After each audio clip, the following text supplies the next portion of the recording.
John, or I guess I should say the Gnarage. Welcome to the podcast, man. Super great to have you here. For people who aren't familiar with you, maybe they don't know your life story as well as I do, literally dating back to pre-Phil era. Would you mind filling in a little bit about who you are and all the amazing stuff you got going on, man? Sure. Yeah, I'm a serial hobbyist, I guess. So that's kind of my problem. Growing up, is always did well in school, but just lots of interest. Never a great sports guy, but always into skating, snowboarding, surfing when I could. Got into CrossFit and weight training when I was an early young teenager after a family friend fat shamed me, at 13. And that kind of set me off down this like path of just endurance training, balance training, I don't know, body control without ever going to a gymnastics class kind of thing. And got started working in clinics when I was a 15-year-old because of a family friend. Did that for 6 years, 7 years, or at least through college, with construction as well. So always doing physical stuff. I learned a lot about the human body movement. The owner of the clinics that I worked at was a kettlebell guy. He was in the early stages of like RKC. He knew Pavel. He was buddies with Brett Jones. He like when you did the podcast with Brett Jones, I hit him up. It's like, oh yeah, he stayed at my house. Yeah. So that's who I learned kettlebells from, was that guy, and they've stuck ever since. We're pushing 15 years, or no, well more than that, pushing 20 years, getting old, and yeah, and then started getting into doing a lot of mechanic work. I'm an engineer by job, it's my director of engineering at a shipyard, design and build small cruise ships. So just a lot going on. Started wrenching on my Jeep to do rock crawling stuff in my late 20s, and all of a sudden my meniscus started exploding on me. I quick, I would get under the Jeep and work for a few hours and crawl out, and my first one popped just standing up, while in good shape, good mobility, and that was a big eye opener. It's 28. Um, had it worked on. First surgery went well. It was a bucket handle tear, and then a year later, my right one popped doing the same thing. That one required a repair, and the rehab was going okay. And then I was discharged without feeling anywhere close to 100%. I was scared to do a lot of my normal things. Surfing at the time, not weekly, but pretty close. Um, Training a lot, still running, still lifting, kettlebell swing, snatches, squat, the gambit. But I was terrified that something was going to happen again. And just feeling terrible pain. I went on a snowboard trip, leg locked up on me, the whole leg locked up first day. I just felt weird, and I knew that I needed to get a handle of it, or would have to like rethink my mentality with everything I do. Very active, go, go, go person. And all of a sudden my legs were falling apart. It was just scary. I was like scared a lot. And I asked my surgeon for if he knew a local meathead PT. That's fantastic. Yeah, yeah. And then you and I met, and you were stuck with me for almost, what was it, 2 years? Yeah, because we went right one where it was, and it got a lot better.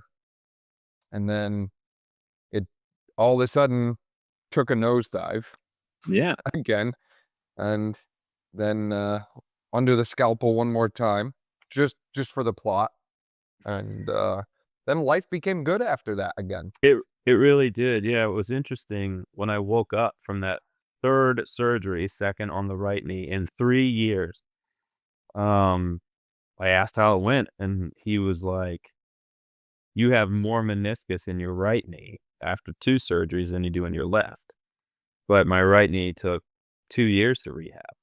Uh-huh. And, I mean, what happened essentially, like, long story short, was did the repair, and then one of the stitch holes on the interior that was just there to cinch it together, tore, or if you recall, to the interior. I don't know all the anatomical words, but, yeah, and that's what he went in and removed that little tear that time. I mean, it's been pretty good since.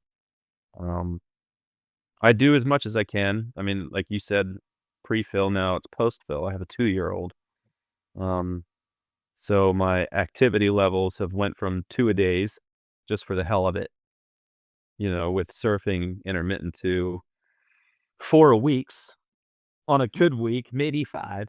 Um, and if I can go surfing, I can. I got a snowboarding trip coming up. And I'm not scared to do anything anymore. Like, we went on vacation a couple weeks ago or months ago to Florida. Terrible weather the whole time. Storms, hurricanes offshore. But I was in Florida in November, so I was going to go surfing, and it was terrible conditions. And 2 years ago or a year prior to that, I would have been scared to go out. Probably wouldn't have, just because who knows what would happen. Right. Surfing, doing that kind of extreme sports stuff, your legs have to be strong and, um, Gumby, you gotta be able to take the different terrain at any given time, Right. and, even if you didn't mean to, so, I wasn't scared to go out at all, had a great time. It was bad conditions, really rough, a lot of getting beat up and flopped around, and I don't know if you've gone out into the water before when there's crazy currents and rip tides, and you're just trying to walk through it, let alone anything else is strenuous, and, yeah, but it took a few years to get that goal back up. So, though I'm not as active, I have no fears Which is anymore. the way it should be.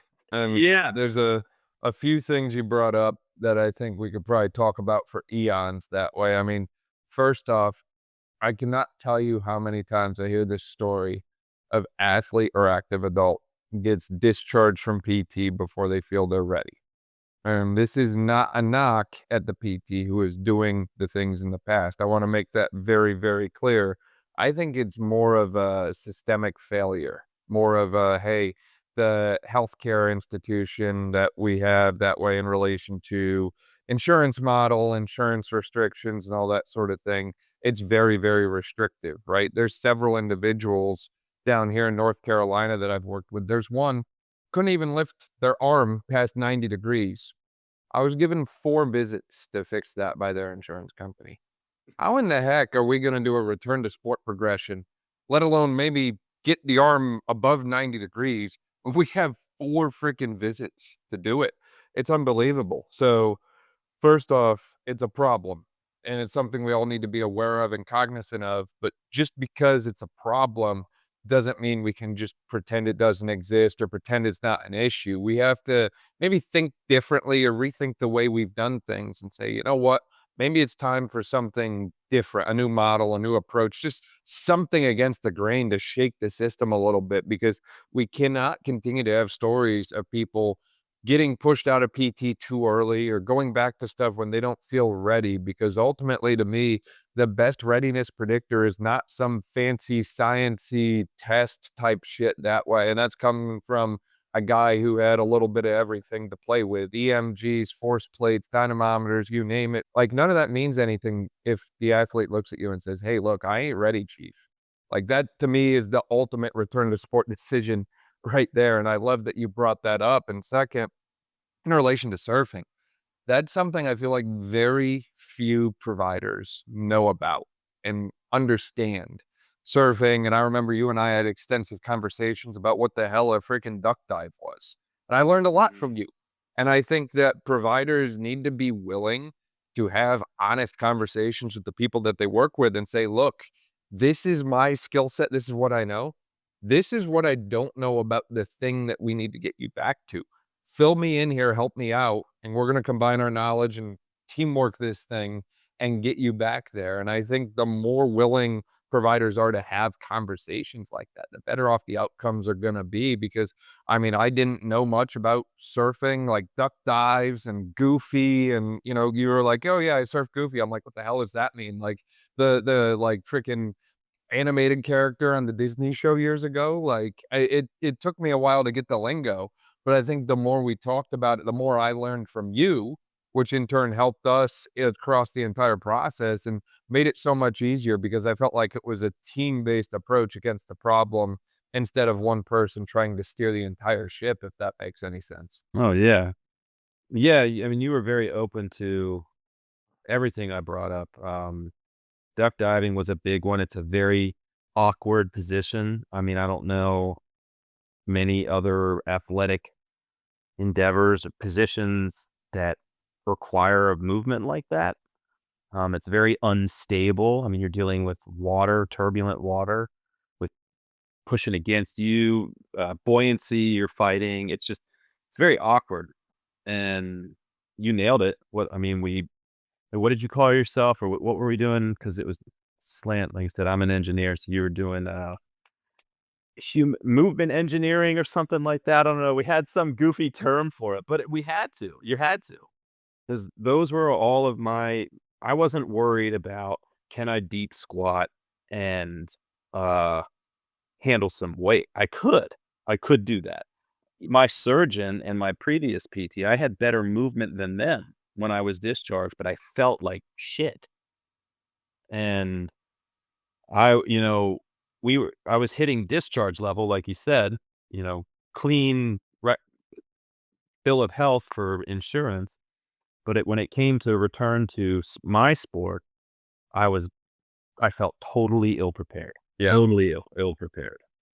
And I think one of the things that really sticks out to me just thinking back, and I have a ton of conversations about this with my guy Andrew, and we both have collections of stories that way, just about cases that we've seen that things that I call it low hanging fruit, was just missed, right? Like there's someone I saw today in the clinic and for some reason, 8 months post-op, when we're starting PT, which beyond me why we waited 8 months for that, 1, and 2, according to the patient, I was the first person provider-wise, like medical provider in office, to look at their incision post-op. Like, wouldn't you think at some point, and I don't know everything, I'm willing to admit that if I'm wrong about this, like, somebody shoot me an email and let me know, but I just feel like at some point between surgery day and 8 months post-op, a provider should have lifted up the shirt of this individual and looked at the incision that was made. And it just baffles me that I was the first one to do it. And it's like, simple little things like just literally inspecting the area or, when we look at like in your case in relation to a knee, it's like, okay, everyone's going to look at how much it moves and everyone's going to do a manual muscle test, which honestly tells me almost nothing if I'm being completely honest. So it's like we got to look at the functional aspect of it, right? Show me a squat, show me a step down, show me how you do all these different things, and then tell me what you like to do and show it to me. And I'm going to watch it, I'm going to pick it apart, I'm going to make little notes, and then we're going to find little positions that, hey, that doesn't look as good. So we're going to blow that up, right? And like one of the things I know we worked extensively on for you was just getting that knee forward to increased shin angles because a lot of times we miss those extreme shin angles. And then if you look at anything you like to do, I don't care if we're talking kettlebells with Turkish get ups. I don't care if we're talking about surfing, or I think you dabbled in skateboarding for a while as well too. It's like all of those things, the knee has to track forward.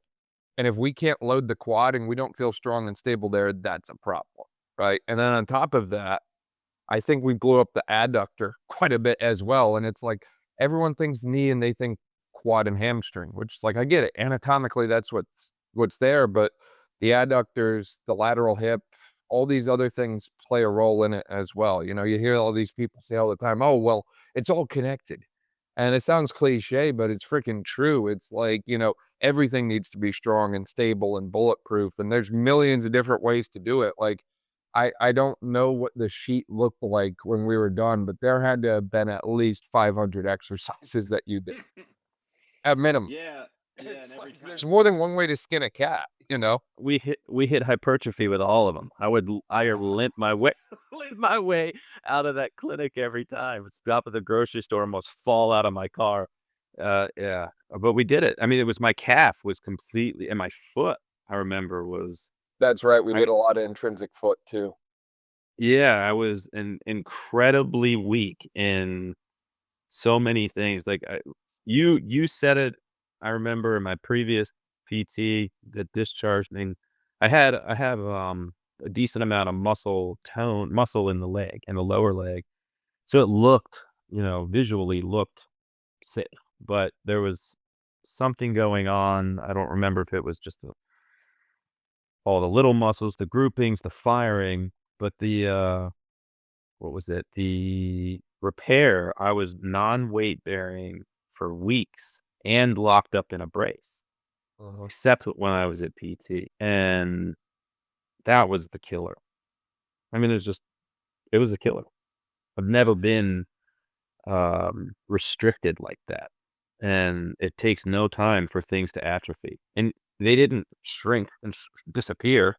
It wasn't visually evident that stuff wasn't working, but it wasn't working. Yeah. I think one of the things that you mentioned that really kind of pushed me down that path too was you had talked about the lower back and the hip and some of the stuff up there. I was like, wait a second, there might be more to this than just the knee.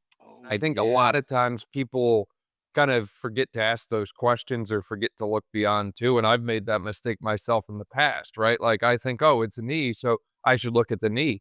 And it's like, I gotta check myself. It's like, "Wait a second, look above, look below, look at everything else." It takes longer, but it's the right way to do it, and, I mean, I gotta make that constant reminder to myself as well. I realized, though, as you mentioned earlier, that was a long process. I'd imagine it was a frustrating process for you as well, going through all those different things, and it's like, "Ah, man, I wish there coulda just been a different way to go about this," you know? No, that was the right way. Yeah, that all hit you came around in the most stressful point in my life. We were, shooting for our first kid. I had just gotten a big promotion at work to take on a huge responsibility. My knees were, failing, and the professional medical help was like, "Yeah, you're good." And I was not good. And, yeah, we had to work through it. Um, and I felt very vulnerable the whole time. Like I needed a lot of help. And I'm not a person that asks or seeks or even wants help, but I needed it. And it was really good. And by the time we were done, I was hitting I hit, I was I'm the strongest I've ever been in my entire life. I left your clinic PRing straight bar deadlift. Right. I mean, your team, your coworker at the time was like, we did it. We did a 425 raw beltless deadlift, and I was like, "Oh, that was a PR." He's like, "Post-op?" I said, "No, no, no, PR." PRPR. Hey, Yeah. but, and that seems like overkill. Usually people leave PT, "Oh, I can get out of a chair, I'm good to go." But that wasn't the approach we took, and like you said, it seems like overkill. It seems like I was the needy patient, but at the same time, I feel like we knew we were done then, Yeah. uh, you know? It's like the final obstacle or like the final boss in the video game. It's like you beat it, right? Like Yeah. you did it. You did the thing you set out to. Now go and enjoy life. Like, you But know, but part of it, and I'm sure you could speak to this, like, when you're dealing with, it's a lot different when you're dealing with, Joe Schmo or, like, an elderly patient post-op from something or just typical low back pain versus dealing with I'm nowhere near a high-level athlete, but I have a baseline of strength that's above average, a baseline of skills, and, again, I'm a hobbyist that's above average. So when you're dealing with D1 athletes or D3 athletes, people that are just strong and they get injured, the metric for healthy or clear is not the same. You know, people that are used to enduring pain can overcome pain and it looks good. I think that's what I was doing in that what I call churn and burn PT. Like I worked in those clinics as a tech. It was if you have time to lean, you have time to clean. Patients in, patients out, you know. Um, but most of the time they were people that needed a couple things, some visits, some strokes, some manual, like most people that just needed a couple lessons on how to move, how to sit, how to stand up. Um, I went that's where I had to go post-op, and it just wasn't enough. Yeah. And And there isn't enough of you and your approach out there for when that isn't enough. And there's so many interesting rabbit holes to dive down from what you just said.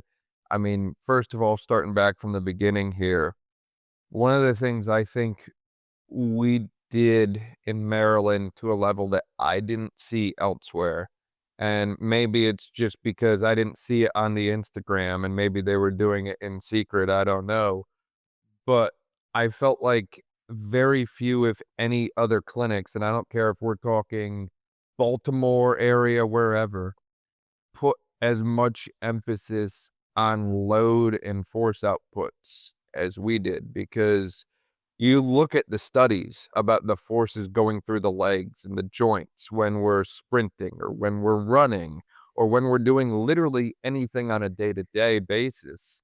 You look at those numbers and then you look at what you're doing in the clinic and you're like, even if we are quote unquote loading it, we're not doing it enough. One, and two, are we getting enough volume and repetition and variability to truly say that we've prepared you to go back to that activity?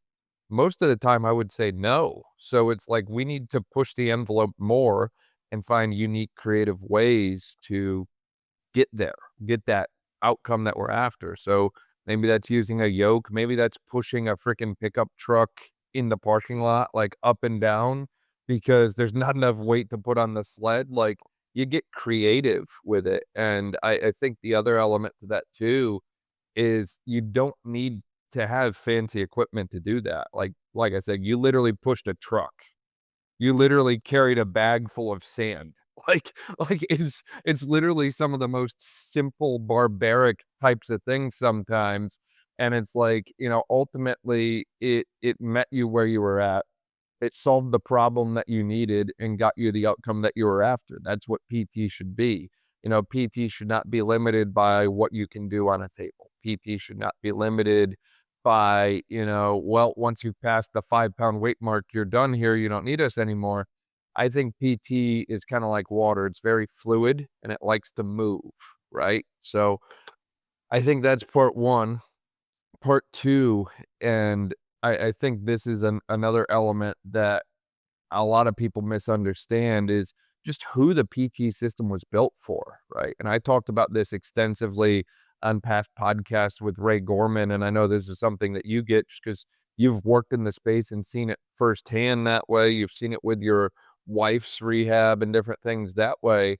It's like the average PT clinic and the average PT education in an outpatient setting, in my opinion, will is built really, really well for a 65-year-old with chronic lower back pain that hasn't moved much in the last decade, right? It's really, really good at getting people moving again, getting them on some kind of formal structure program. And there's a lot of people out there that benefit from that.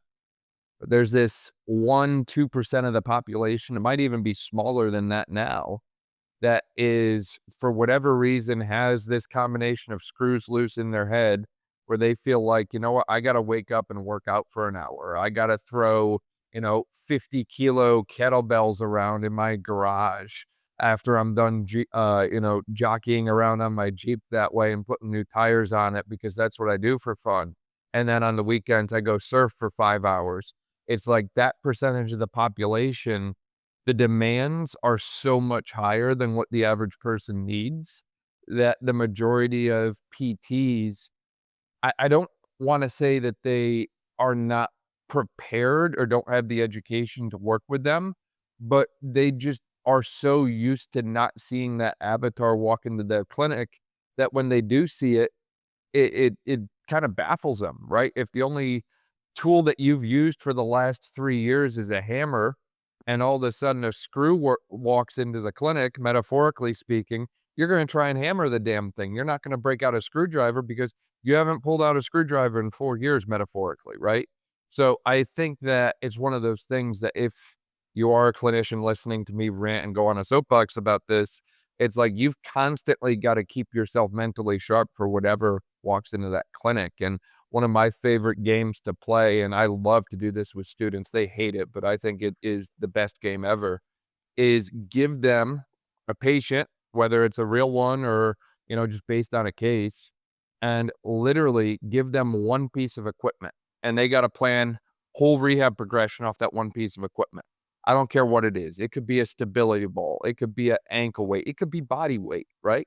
See how they do it. See how they put things together going from level 1 to level 1,000, and I think the better you can be at literally taking anything and understanding the progression regardless of what you have, the more effective you're gonna be as a clinician for anyone that walks through that door, whether they're 18 years old or 80 years old, whether they're the highest level athlete you've ever imagined or the lowest level person that you've ever worked with. You should be able to work with the entire spectrum and continuum, in my opinion. But I'll get off my soapbox. That's a good soapbox. It, I got incredibly lucky to, stumble or that you were in the area at the time. I don't know that just where we live out here, where I live out here, used to live, pretty rural, and just not a lot of options. And I needed that extra oomph. Otherwise, I would have been down a journey of my own, you know, struggling to find the information, try stuff out, fail, hopefully not tear again. And it was, yeah, it was a great approach. I didn't dread going to PT at all. Um, I learned something every time. And yeah, we pushed trucks. We did sandbags. We, we deadlifted. We did landmines. You bought me the landmine attachment, actually. Well, that's because I hated how you had it set up. That it would just kept sliding and sliding and sliding. I'm done with this. We need the tool. But yeah, you need the right tool for the job, and the the smart thing to do is to figure out what tool that is. And not a lot of people do that. And some of these other clinics, I worked in them, at the time. Um, Multiple patients at a time, and that whole thing. There's only so much you can do, in an hour, and there's only so much you can do in an hour if you're not focused on that one task. So I get it. It's just a shame, and it would be nice for a lot of other people, and even those non half percenters, one percenters, to be able to get some of that extra attention. But we pushed. I left your clinic sweaty every single time. Yeah, even on day 1, man. When you came in day 1 post-op, and I was like, "Well, you're walking today." Yeah. It's like, "What?" We were doing, gymnastics level bar work with the sutures falling off still, that's what we did. There's also a mindset of the patient to be, open to doing that, and, that's where you're good at easing that person's mind, like, "Yeah, yeah, yeah, it's safe. You're good. Let's do it." You don't always feel that level of comfort to step out of your comfort zone. Are you sure? I mean, I was just under the knife. Yeah. Oh, my favorite question to always ask, I spring this on everyone that I've worked with when I pull them onto a podcast. What did I do that was just terrible? What did I do that absolutely sucked? What did I do that you were like, "You know what? You should have done that differently?" Nah, I don't have anything. I mean, it's been a year and change since I've seen you. I remember there being, I can't recall exactly what it was, but I do remember being an exercise that I dreaded. and it just sucked, but I don't even, at this point, remember what it was, but I It remember was a pistol squat hold with the opposite leg pushing up isometrically. that so that was probably it. Yeah, I that still have a was picture of that. I'll have to throw that in here. those were pretty brutal. Yeah. Yeah, there you go. I'll say that. That was my least favorite, but the rest was I was never I never had to come in and be like, "Oh, it's gonna be like," if it was Thursday, it's gonna be like when Tuesday was. Yeah. We just didn't have that. So I don't have hardly anything to complain about as far as negative at Yeah. all. It's funny because I look back and I think sometimes maybe I went too much on the variability side. One of the things I was very deep in the rabbit hole of at the time and have gotten deeper in the rabbit hole now of, and it's a bit of a problem, is these movement learning and motor development and motor control theories and processes that way. And attractor states, and one of the things that I feel very strongly about is it's not having a person move the same way repeatedly over and over and over again. It's exposing them to the same pattern in different ways, as many different ways as you can. Because ultimately sport, whether you're surfing, skating, using a kettlebell in some crazy way, whatever it is, requires you to solve a movement problem in a creative way. And I believe very strongly in the quote that a man never crosses the same river twice because he's not the same man and it's not the same river. I think that same philosophy applies to movement and exercise too, right? It's not actually the same movement rep to rep. There's something slightly different about it, whether it's the tempo or the positioning of whatever. Something is different, 1 degree different wherever. It's slightly different. So I was very big on the concept of variability, and sometimes I think back, I'm like, maybe I went too far off that bend with you sometimes, and maybe we got a little too wacky and weird with some of this stuff, but, Yeah, could be wrong. we very rarely repeated. I mean, some of the bigger, more the big muscle ones, I feel like we repeated, you know. Yeah, you did a million lateral band walks. Yeah. Yeah, I just broke a couple of them. At first, I probably had that thought. It's like, "Oh, why are we doing something different every time?" But we weren't bodybuilding. We were movement building. And at the same time, I was learning, watching all these other lifting guys and aging lifters. There's a subsect of people, aging athletes, aging lifters that you can't just go in and deadlift every single day with perfect form or back squat every single day with perfect form. Because when you bend over to pick, dishes out of your dishwasher, you're not doing it with perfect form. When you go to pick your kid up or swoop them, grab them from, running out in the middle of the road, or I have a 150-pound dog, that yanks me around. Like, you're not doing any of that with perfect form. If you're an athlete playing soccer, playing football, you're not throwing with perfect form every time. You're not none of it. So why train perfect every single training session when you're not going to perform perfect every single performance? It's not music. It's nothing like that. I play music too. That should be mostly perfect if you're trying to nail something. But movement, chasing a ball around, duck diving under a wave, carving a wave, and when it's windy out versus when it's not windy out. There's a big difference. Um, why train perfect when you're not going to perform perfect? So even though you were doing that, I got what you were doing and I had to learn it, but it made sense. Yeah. And like 60% of the time, it works every time, right? there you go. And like you said, how many times did you suction cup my back? Because I was there for my leg, but my upper body was like seizing up. It was like, all right, the leg's getting a little better. Let's train a little harder. And then, oh, now we're finding weakness and instability here. And you didn't shift focus ever and be like, all right, we're going to work on your shoulder today because it was bothering you. You just incorporated it into another exercise that also targeted my freaking calf. That's what I remember. you destroying my calf for the first year, and every time just feeling that thing go on fire. Yeah. When Greg needled it one time, I was on the table sweating, and he bent up the needles. Yeah.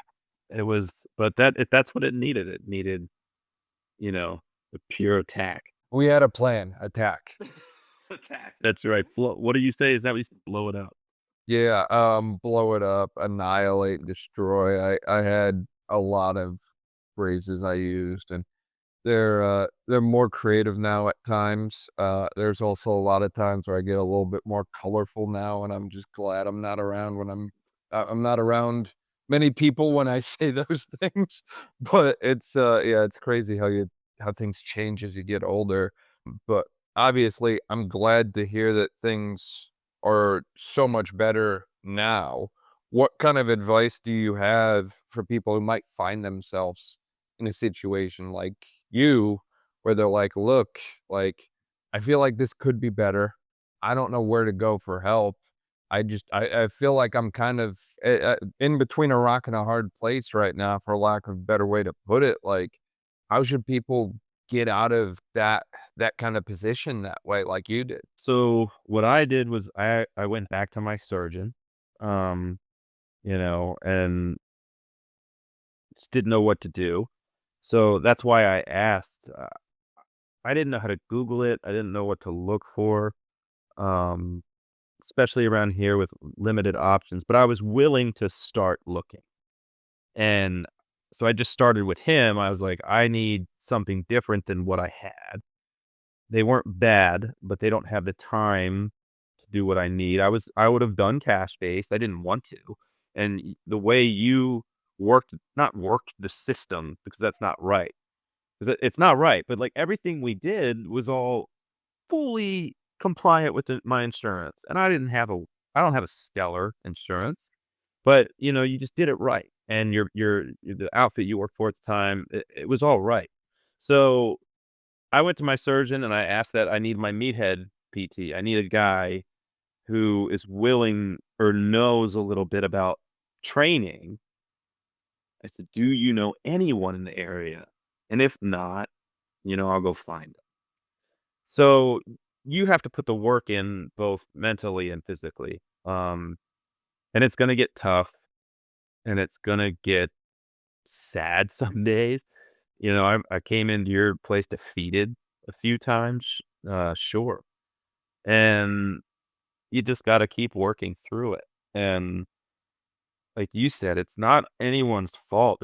All you PTs, you go through a rigorous program, and everyone has their skill sets. And my sister's a PT, and she is in-home geriatric, and she's great at it, and she loves it. But that's not who you go see when you're a D1 athlete. She could help for some things, but that's not what her specialty is. So you just gotta search. You gotta find the right thing, try new things. It's okay. Don't worry about hurting someone's feelings and just staying with them because, that's where you started. It's business, it's your life. They'll move on, they'll get new patients. It doesn't matter. It's just business. And you have to approach it that way and find the right fit. Um, I got lucky. But I remember in my head, I was willing to keep searching. Um, Even if that meant, like, maybe I had to find some remote setup where I met with someone once a month, I don't know, whatever it took. And then beyond that, just, learning how to deal with the patients. It's a lot of patience. Everyone wants things instantly. Yeah, Doesn't happen like that. there's no, physical therapy Ozempic. Like, That'll beat it. You sure it's not that, BPC 157 peptide, man? I don't know, the way these kids are talking nowadays. maybe, but, here's the thing, one of my best friends is has been taking some extra testosterone for a large number of years at this point, and, yeah, he just had his hernia surged surged on, you know? So, it there's no magic bullet. It's if even if you want to do steroids and become a big bodybuilder or strongman, whatever, go do it. I mean, that shit is fun, Yeah. but you have to have the patience even then to work on the little stuff along with the big stuff. Absolutely. No, I could not agree more, and the other point, because I feel like I know I'm gonna get questions about it, is finding your person and that sort of thing that way. I always knew I'm not everyone's cup of tea, and Mhm, I think every PT should know that their job is to not be the perfect person for everyone, but know who their ideal target demographic is and help those people exceptionally well. Go above and beyond because you can't know everything. You gave the example of your sister. My example in relation to vertigo, my knowledge is very little. I'm not the guy mhm, you want treating you for vertigo. I can do it, but it's a limited knowledge basis, right? In relation to the jaw, TMJ, I can stick needles in it. I can't do much more than that for you, right? Like, there's a lot of things that I just know I'm not the guy for, and I'm okay with that. And I've had some people that have come to see me. I had one just a week or 2 ago in the clinic, about my age nonetheless. This is like, "Oh, perfect," and started to talk through the symptoms, and I'm like, "I'm not the person for you. mhm, We gotta find someone else," and it's tough because everyone wants to be Superman and solve all the world's problems, but you can't. You can't be that guy. You have to know when to say no, and there's also been only a handful of instances, but it's worth mentioning, where patients, whatever I said, whatever I did, I don't know, maybe it was just how I dressed that day or, whatever. They just they didn't come back, they went elsewhere, and you know what? That's okay. You can go to a greener pasture if you find it. As long as you get better, the job is done. I don't care who gets you there. My feelings are not hurt. I have unlimited self-esteem at the end of the day. No harm, no foul. As long as you get better, we're good. We're good. And I think a lot of people need to adopt something more of that mindset where it's like it doesn't matter what role I play as long as the athlete or the patient or whoever we're referring to gets the outcome that they're after. That's what it's all about at the end of the day, 1, and 2, going back to the insurance piece for a second there, I think it's one of those things that people have all these different ideas about how insurance works and that sort of thing, and I just do it really simple. I tell the full story, and I only speak the facts. I'm not gonna make things up. I'm not gonna, beat around the bush. I've been around some people in the past that do some pretty sketchy stuff to try and, work the system or that sort of thing, and I feel like you're gonna get got if you do that, and my goal for myself, the people I work with, is that none of us get got, and simple. You tell the facts, and you tell the whole story, and if you do that every time, you're gonna be okay, and even if they cut you off, you find a way to make it work, right? You mentioned cash-based and there's all these other models popping up now. It's like you can find ways to make it work. You just got to be willing to put in the effort that it takes to, come up with a creative solution to a complex problem at the end of the day, in my opinion. mhm. Yeah, we always at the end of our or even during your PT sessions, I remember laughing about the made up names of the exercises we were doing to submit to insurance. I wonder how they're gonna like duck dive, blah, whatever the hell it was. I mean, it was a movement or an isometric that we made up on the spot and it worked really well. So I wasn't going to not do it. It's just, oh, that's a new name. That's a new thing. So that was always a fun thing. But again, you tell it like it is. I'm not gonna not put it in there because I don't have a name for it. I'm not gonna call it something that it's not. That's not how I roll. It's simple. You just do it right and stick to the facts. That's feel like every time I say that, I sound like my old man because he's very much just stick to the facts and everything is okay. So I guess I'm showing my age here, John. I realize we can talk about this stuff all night long. Is there anything we missed or anything else you wanted to share with people listening? I don't think so. I don't really have too much else to add there. Just you know, you like you said, a big component for me was the fear. Um, and the only way to overcome it was just keep working, whether it was just finding the right person, and then once you found it, work even more. John, for people who wanna find out more about you and the Gnarage and keep up to date with all the gnarly things you're doing, man, where can they find you at? That's my Instagram handle. It's weak these days, like I said, 2-year-old. But, I'll post surf trips and, four-wheeling trips and updates on the gym. Um, you know, working towards a 500-pound straight bar deadlift, working towards a, simple and sinister, like the sinister kettlebell rating. So I plan on documenting those. So Instagram, the Gnarage. You'll find most of my posts are with you. They're probably your posts. Most likely, and this'll probably be the next post on there. Yeah, lots of information about my rehab on there for sure. But happy to share it. It was a big part of my life, big growing point in my life, and yeah, that's That's really awesome. it. Yeah. Hmm. We'll link to that in the description below too. That way, if you didn't quite catch it, you can just click there and keep up to date with everything John is doing. John, it's been a pleasure, man. Really appreciate your time here. Yeah, it's good to talk to you. It's been a while.